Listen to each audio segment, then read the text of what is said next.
Okay, hai, Assalamualaikum dan salam sejahtera semua anak-anak murid, guru bapa dan juga guru-guru SK Cochrane Perkasa. Okay, saya Ahmad Farhan bin Asris, guru Pusat Sumber dan Media SK Cochrane Perkasa. Okay, hari ni cikgu nak tunjukkan macam mana kamu dapat rekod bacaan dalam sistem IQ Nilam. Okay, mulai tahun ini kamu perlu merekodkan bacaan dalam sistem IQ Nilam. Okay, macam mana nak isi? Okay, jom cikgu nak tunjukkan macam mana kamu boleh rekod bacaan kamu. Okay, untuk kali ni video yang cikgu buat ni untuk rekod menggunakan laptop, PC ataupun tablet lah. Okay, pertama sekali kamu perlu buka dulu portal Pusat Sumber Sekolah. Link portal Pusat Sumber Sekolah ni saya dah bagi dalam grup official kelas masing-masing. Ataupun kamu boleh terus pergi ke IQ Nilam. Okay, pertama sekali klik rekod bacaan. Okay, dekat bawah ni ada kat dalam portal ni ada kenali PSS, buku digital, organisasi, pembaca terbanyak, analisis bacaan dan juga rekod bacaan. Okay, klik rekod bacaan. Kita akan masuk dalam web IQ Nilam. Okay, kalau kamu tak jumpa portal ni, okay, boleh search iqnilam.moi.gov.my. Okay, link ni pun cikgu dah bagi dalam grup WhatsApp kelas masing-masing lah. Okay, pertama sekali sign in with ID D5. Okay, untuk ni kamu perlukan ID D5. Klik use another account. Okay, gunakan ID D5 kamu. Oops, okay, kat sini. Okay, type. Okay, ni ID D5 start dengan huruf M ni. Klik next. Okay, password. Okay, ni ID yang sama kamu gunakan Google Classroom dengan cikgu-cikgu lain. Okay, klik next. Okay, kita dah berjaya masuk dalam sistem IQ Nilam. Okay, kat sini ada gambar nama kamu, sekolah, okay, jumlah buku yang dia baca. Ni dah baru satu. Jumlah bahan bukan buku kosong. Okay, ni maklumat murid, sekolah, kelas. Ini log masuk, kita ada rekod Okay, dekat sini borang maklumat bacaan murid. Okay, A, maklumat bahan bacaan, nama judul atau tajuk bahan bacaan. Okay, ni apa nama buku yang awak baca tadi? Contoh, Sang Kancil. Tulis Sang Kancil.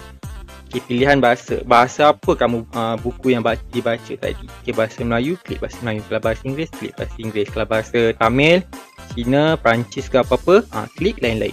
Okay, bahasa Melayu. Tahun terbitan ni ada kat layan hadapan layan hadapan buku tu ada. Okay, contoh 2018 contoh. Okay, pengarang ni contoh Zaidi Mamat. Okay, penerbit Educate contohnya. Okay, maklumat ni semua ada pada buku yang awak baca. Okay, dekat bahagian B, jenis bacaan. Okay, dekat jenis bacaan ni kamu perlu tengok buku tu jenis apa. Okay, contoh buku fiksyen. Maksudnya buku cerita, buku rekaan. Sang Kancil ni buku rekaan lah, buku cerita, buku fiksyen. Kalau buku bukan fiksyen, contohnya buku macam sains, pasal serangga, pasal ikan di laut, itu contoh buku bukan fiksyen. Bukan bukunya dia banyak. Sebab ni ada laporan, majalah, pilih. Komik pun kalau kamu di rumah ada baca komik pun, boleh rekod dekat sini. Tak semestinya tak boleh baca komik, boleh rekod dekat sini juga. Okay, bahan digital ni kalau kamu baca, contohnya jurnal, kamu baca dekat Facebook ada bahan-bahan ilmiah, copy paste, link paste dekat sini. Sang Kancil tadi buku cikgu baca, buku fiksyen. Bilangan muka surat ni kamu tak perlu kira kamu tengok muka surat yang akhir sekali muka surat berapa. Contoh kat situ betul muka surat dia 16. Okay, rumusan. Okay, untuk tahap 1, kamu perlu tulis 5 saja perkataan baharu. Okay, tahap 1 tulis 5 perkataan baru. Contoh, bukit, perkataan yang kamu tak pernah dengar. Sungai contohnya. Okay, sini, beluka, now. Ni contoh. Tahap 1. Kalau kamu tahap 2, tahap 4, 5, 6, takkan nak tulis 5 perkataan je kan? Kamu dah pandai, dah besar. Tulis ayat sikit, sinopsis. Buku ini contohnya buku ini menceritakan sang kancil dan tipu helanya. Ni cikgu buat pendek je. Kalau nak buat panjang sikit tak apa. Ni tak nak panjang-panjang sangat. 2-3 ayat saja dah cukup. Okay, untuk aktiviti pengayaan pula, kamu boleh klik lebih daripada satu. Aktiviti pengayaan ni maksudnya lepas baca apa yang kamu buat. Lepas kamu baca. Contoh lepas kamu baca, kamu lukis, klik dalam lukis. Kalau lepas baca, kamu lukis, kalau kamu ada mengeja dengan ibu atau ayah, klik mengeja. Kalau kamu ada tiba mood kamu pagi tu baik sangat, kamu buat nyanyian, tulis klik nyanyian. Bercerita ke, klik lah mana-mana. Boleh lebih dari satu. Kemudian klik simpan.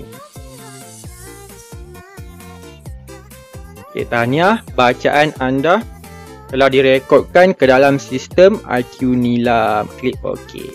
Okay, lepas kamu tekan OK, tadi masih tak naik kan? Masih kekal satu. Kalau klik garis masa pun belum ada keluar lagi. Okay, kamu kena lock keluar lepas baca kan? Kalau kamu nak sambung rekod pun boleh. Lepas kamu lock keluar, okay, kamu boleh lock masuk balik untuk buku yang seterusnya. Tadi link yang ID tadi dah ada kat sini, kamu tekan je.